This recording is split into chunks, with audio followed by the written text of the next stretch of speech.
eu comecei a entender, ou é fé ou obras, ou é fé. Então, se eu tenho que jejuar, se eu tenho que batizar, se eu tenho que viver segundo Moisés, então nós vamos ter que circuncidar os homens da igreja. E terminar todo o culto, uma cruz e pendurando 10 pessoas aqui todos os dias, porque Jesus foi pendurado na cruz.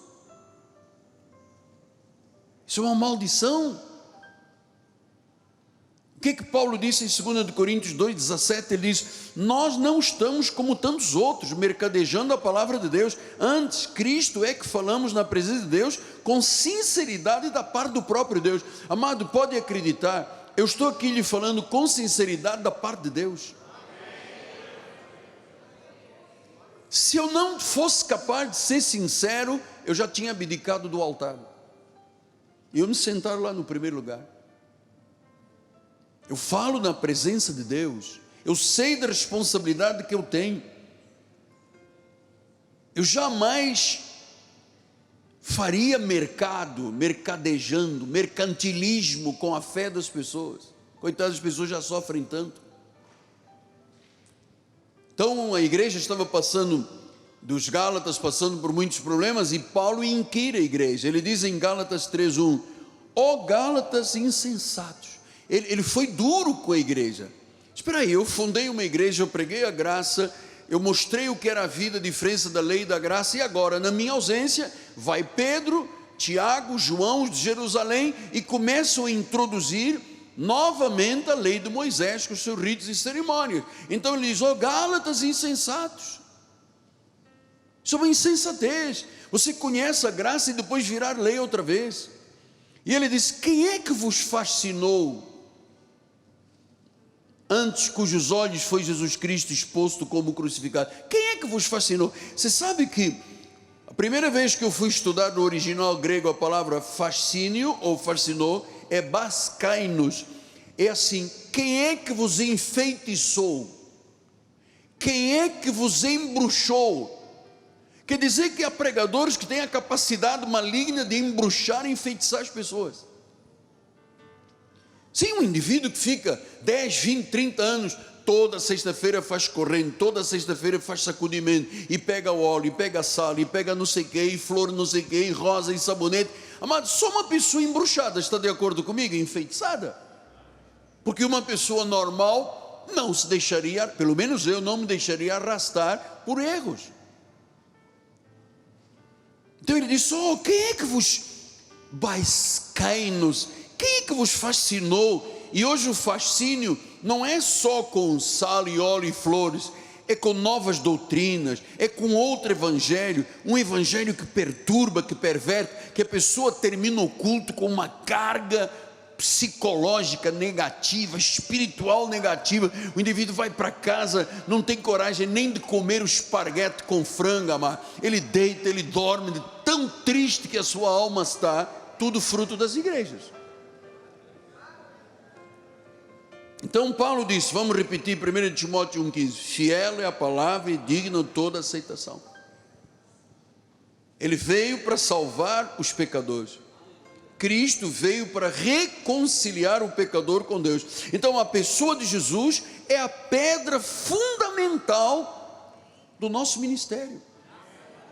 O evangelho é a proclamação ao mundo que existe um Salvador, um caminho, uma verdade e uma vida, que Jesus é Deus, Ele veio salvar os pecadores. Ele foi adorado por anjos como Filho do Altíssimo. Ele é a perfeita divindade, a plenitude da divindade está na pessoa de Jesus. Jesus é o onipotente infinito, nada lhe é impossível. Ele nunca fracassou. Ele, o que veio realizar, Ele realizou. Ele é o Cristo Jesus homem, Ele é o Cristo Jesus Deus. Ele é digno de toda aceitação. Cristo Jesus, o ungido, o Salvador, Ele veio para salvar pecados. Ele é o Salvador, Ele é o ungido, Ele é o Messias, Ele é o Redentor, Ele é a brilhante estrela da manhã, Ele é a rosa de Saron, Ele é Rei de reis, Senhor de senhor. Não há outro nome pelo qual importa que sejamos salvos. Só Jesus salva.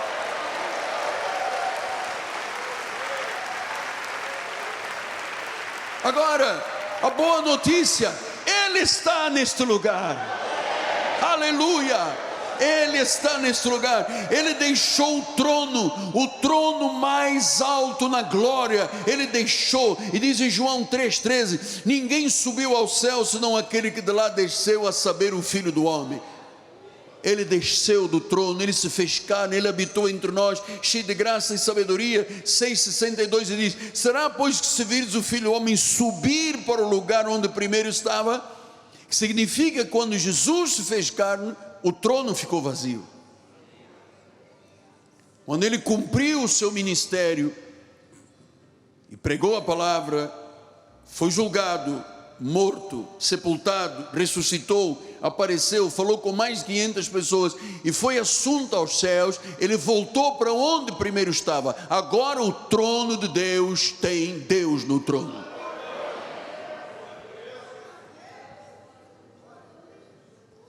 Ele se despojou humildemente. Diz Filipenses 2: tendo em vós o mesmo sentimento que houve em Jesus Cristo. Em Cristo Jesus, pois Ele, subsistindo na forma de Deus, não julgou com usurpação ser igual a Deus, antes a si mesmo se esvaziou. Ele assumiu a forma de servo. Ele tornou-se a semelhança dos homens. Ele foi reconhecido numa figura humana. A si mesmo se humilhou, tornou-se obediente até a morte da cruz. Pelo que também Deus o exaltou sobremaneira, Ele deu o nome que está acima de todo nome, para que ao nome de Jesus se dobre todo o joelho nos céus, na terra e debaixo da terra, e toda língua confesse que Jesus Cristo é o Senhor, para a glória do Deus Pai. Diga: Jesus Cristo é o meu Senhor. É isto que glorifica a Deus.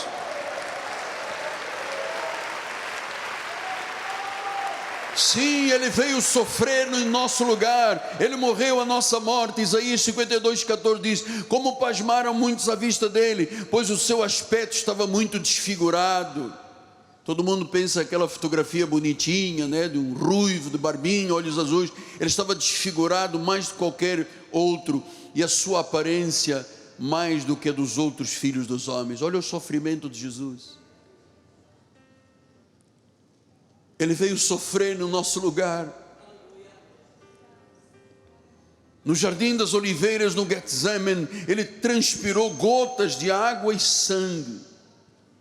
Foi chicoteado, foi moído pelas nossas transgressões. O castigo que nos traz a paz está sobre Ele. Ele foi para aquele sangrento madeiro, no Monte Gólgota, naquela cruz maldita.